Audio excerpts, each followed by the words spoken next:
May isang mayamang laging nagdaramit ng mamahalin at saganang-sagana sa pagkain araw-araw.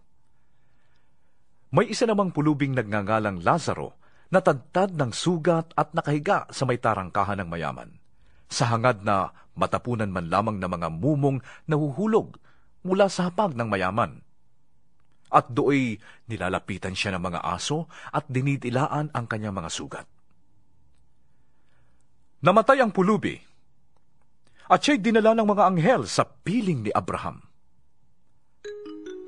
Namatay rin ang mayaman at inilibing. Sa gitna ng kanyang pagdurusa sa Hades, natanaw ng mayaman si Lazaro sa piling ni Abraham. Kaya't sumigaw siya, "Amang Abraham, mahabag po kayo sa akin. Utusan po ninyo si Lazaro na isawsaw sa tubig ang dulo ng kanyang daliri at basain ang aking dila, sapagkat ako'y naghihirap sa apoy na ito." Ngunit sumagot si Abraham, "Anak, alalahanin mong nagpasasa ka sa buhay noong ikaw ay nasa lupa. At si Lazaro naman ay nagtiis ng kahirapan. Subalit ngayon, ay maligaya siya rito, samantalang ikaw na may nagturo sa riyan.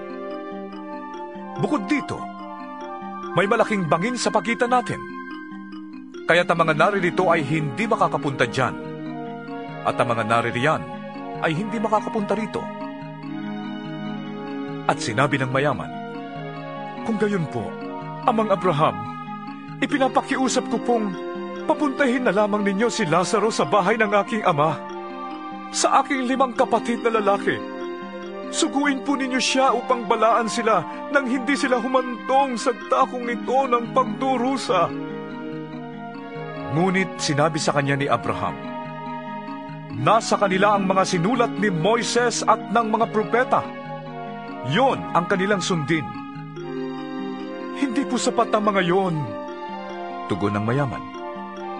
"Ngunit kung magpapakita sa kanila ang isang patay na muling nabuhay, tatalikdan nila ang kanilang mga kasalanan."